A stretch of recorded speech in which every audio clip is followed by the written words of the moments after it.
подвести черту, не попрекать друг друга допущенными в прошлом ошибками и строить наше общее правовое демократическое государство Республику Молдову.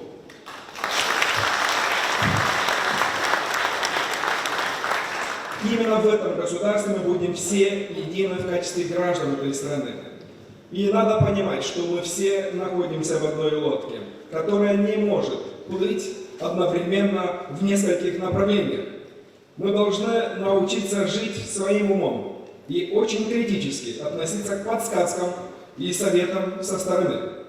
На фоне происходящих в соседней Украине трагических событий мы должны понимать существующие для Молдовы риски и думать о мире, стабильности и взаимопонимании в нашей стране. Многие известные политики и философы высказывались о связи прошлого и будущего, но я хочу процитировать одно высказывание одного великого человека и великого политика Голды Меир, госпожи Голды Меир, которая говорила, что народ не может строить свое будущее, если он забыл о своем прошлом. Но жить, продолжая размышлять только о прошлом, невозможно. Всю свою энергию, все способности следует вложить в будущее. Это очень мудрые слова. И я приехал сегодня в Камрад, чтобы сказать вам, что не надо жить прошлым, не надо жить ложными идеями и мифами. Давайте перевернем эту страницу, давайте начнем писать новую историю. Историю создания и развития Гагаузии. Давайте совместно строить будущее. 25 лет тому назад мы находились на грани раскола. Но у нас хватило мудрости, ума, воли, чтобы отойти от края пропасти. И через несколько лет в рамках правового поля мы нашли выход из ситуации.